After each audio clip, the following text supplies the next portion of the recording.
নমস্কার বন্ধুরা, দিশানের রান্নাঘরে সবাইকে স্বাগত। আশা করছি আপনারা সকলেই ভালো আছেন। আজকে পুকুরে জাল ফেলে বড় একটা কাতলা মাছ ধরেছি। সেই কাতলা মাছের রেসিপি করব আজকে। সেই জন্য মাছটা কেটে নিচ্ছি, আপনারা সম্পূর্ণ ভিডিওটি দেখতে থাকুন। মা মাছের আঁশটা ছাড়িয়ে নিচ্ছে, দেখুন আজকে মা মাছটা কাটবে।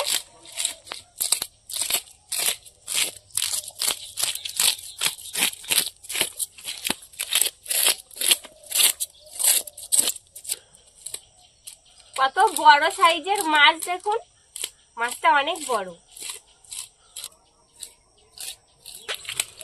আমি একটা আলু ছালা নিয়েছি, এই আলু ছালি দিয়েই মাছটা আঁশ তুলে নিচ্ছি। আলু ছালি দিয়ে আঁশ তুলতে খুব সুবিধা। বড় বড় মাছের আঁশ তো বটি দিয়ে ছাড়ানো যায় না। আঁশটা ছাড়িয়ে নিয়েছি, এবার মাছটা কেটে দেবো। বন্ধুরা, আপনাদের আমাদের রান্নাঘরে আসার আমন্ত্রণ রইল। ঠান্ডা পড়ে গিয়েছে, সুন্দরবনে ঠান্ডার একটা আমেজই আলাদা।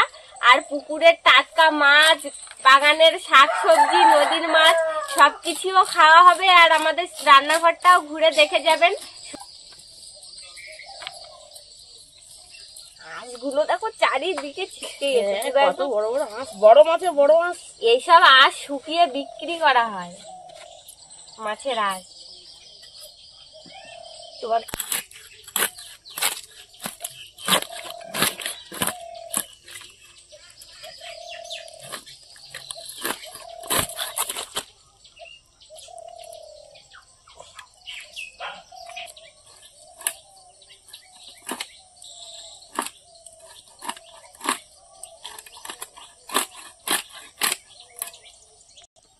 এবার মাছগুলো পিস করে নেব।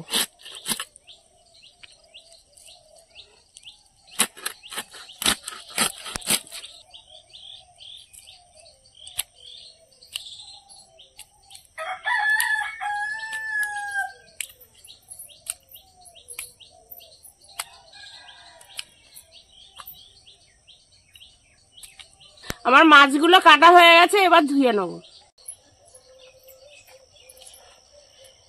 মা ওদিকে মাছটা কাটতে কাটতে আমি গাছের ধারে চলে এসেছি লঙ্কা তুলতে। কটা লঙ্কা তুলে নেই গাছের থেকে। কি সুন্দর লঙ্কা দেখুন বন্ধুরা, একদম টাটকা লঙ্কা গাছে। লঙ্কাগুলো তুলতে এত ভালো লাগে। আজকে কাতলা মাছের ঝোল করব আর তার সাথে পটল ভাজা করব। সেই জন্য আমি পটলটা প্রথমে কেটে নিচ্ছি। আর আমি মাছ ধুয়ে নিয়ে চলে এসেছি, এসে উনুনটা জ্বালিয়ে নিচ্ছি। লবণ হলুদ মাখিয়ে নেব।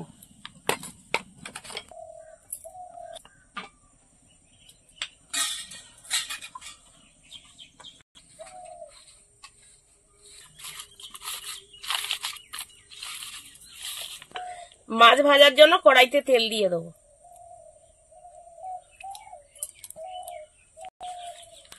এবার মাছগুলো ভেজে নেব।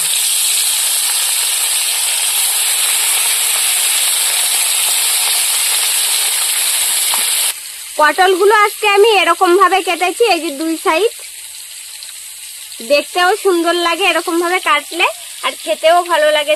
কাতলা মাছের ঝোলটা আজকে আলু দিয়ে রান্না করব। সেই জন্য আমি আলুগুলো কেটে নিচ্ছি।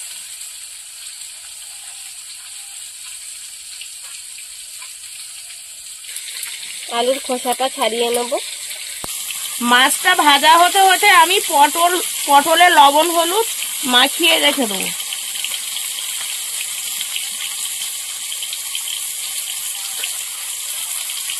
চিনি দিয়ে দিচ্ছি, এবার ভালো করে মাখিয়ে নেব। পটল ভাজা, বেগুন ভাজা করতে গেলে আগের থেকে লবণ হলুদ মাখিয়ে রেখে দিলে খেতে খুব ভালো লাগে।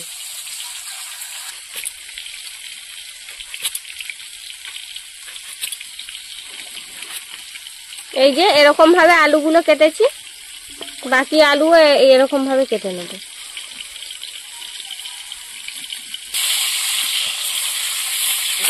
মাছগুলো এক সাইড হয়ে গেছে, আর একটু দিয়ে ভেজে দেবো। জ্যান্ত মাছ বেশি কড়া করে ভাজবো না, মাছগুলো একটু হালকা ভেজে নেবো, মোটামুটি ভেজে নেবো আর কি। মাছ ভাজা হয়ে গেছে, তুলে নেব। আর বাকি মাছগুলো এইভাবে ভেজে নেব।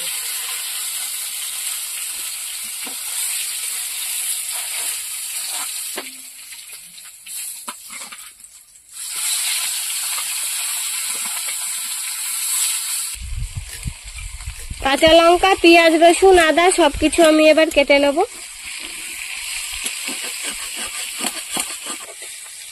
এই মাছ ভাজা তেলের মধ্যে পটলগুলো ঢাকা দিয়ে দিয়ে ভাজা করে নেব।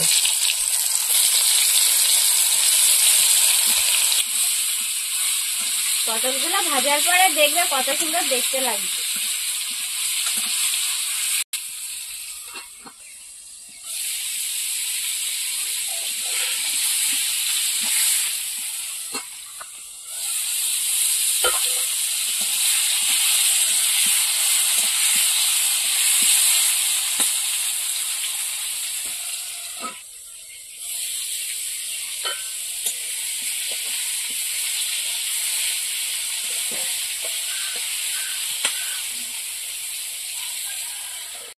পটলটা ভাজা হতে হতে আমি আদা রসুন একসঙ্গে বেটে নেব।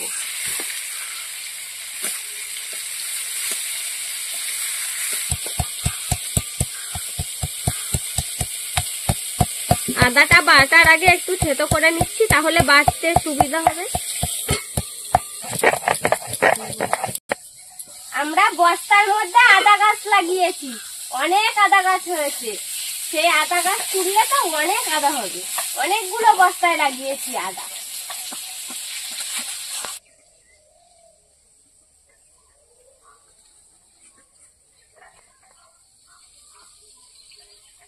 আদা রসুন বাটা হয়ে গিয়েছে, তুলে নেব। নিয়ে এবার লঙ্কা বাটবো।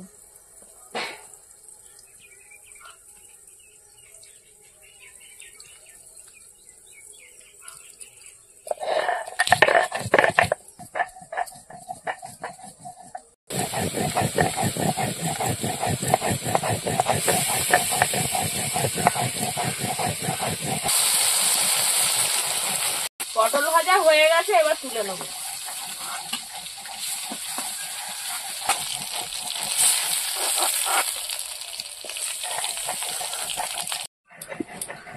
এবার আলুগুলো ভেজে নেব।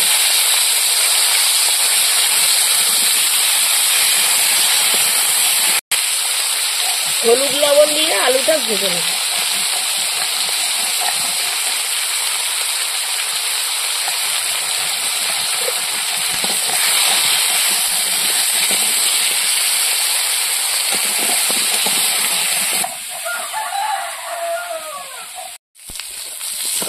আলু ভাজা হয়ে গেছে, তুলে নেব। পাঁচ ফোড়ন,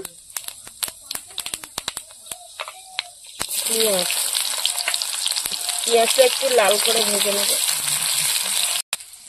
এবার কাঁচা লঙ্কা দিয়ে দেবো। ভেজে রাখা আলুগুলো দিয়ে দেবো।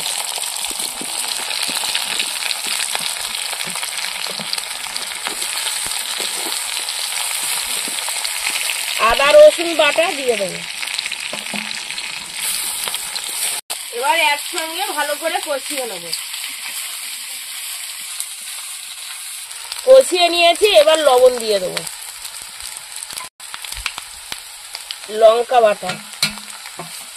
এবার আর একটু কষিয়ে নেব। আমাকে এবার জিরেটা দেবো, আমি জিরেটা বেটে নেব। লঙ্কা দিলে দেখে তরকারির কালারটাই অন্যরকম হয়েছে। ভালো করে কষিয়ে নিয়েছি, এবার আমি জল দিয়ে দেবো। ওটা দেবো? দাও, মশলা বাটা জল দিয়ে দাও।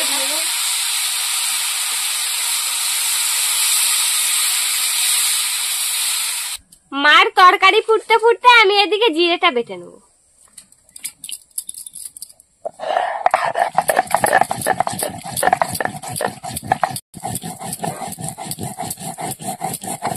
ঝোল ফুটে উঠেছে, এবার ভেজে রাখা মাছগুলো দিয়ে দেবো।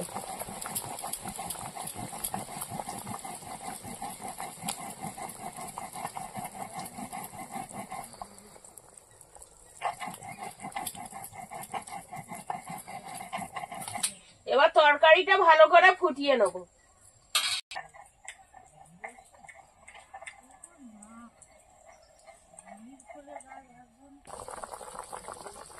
বন্ধুরা, আমাদের ভিডিও আপনাদের কেমন লাগছে কমেন্ট করে জানাবেন। ভালো লাগলে বন্ধুদের সঙ্গে শেয়ার করবেন। আর এরকম নতুন নতুন রেসিপি দেখতে চ্যানেলটিকে সাবস্ক্রাইব করে অল নোটিফিকেশন অন করবেন, তাহলে আমরা নতুন ভিডিও আপলোড করলে আপনাদের কাছে সবার আগে পৌঁছে যাবে। আর ভিডিওতে একটা লাইক দেবেন। তরকারি প্রায় হয়ে এসেছে, এবার জিরে বাটা দিয়ে দেবো।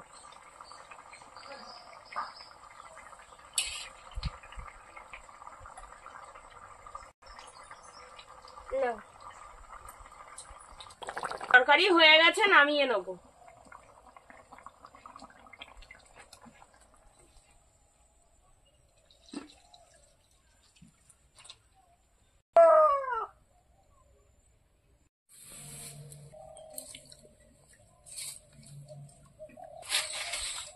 প্রথমে পটল ভাজাটা নিয়ে নিয়েছি, খেয়ে দেখবো পটল ভাজাটা কেমন হয়েছে খেতে।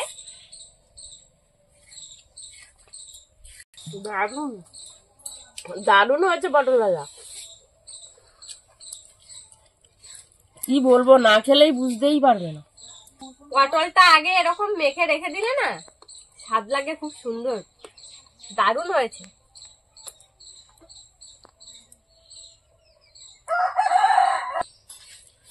এবার মাছের ঝোল খেয়ে দেখবো।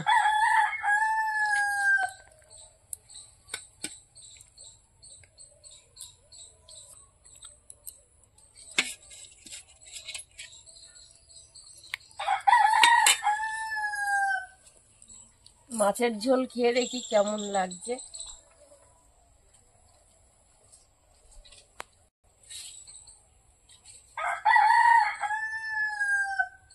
দারুণ হয়েছে।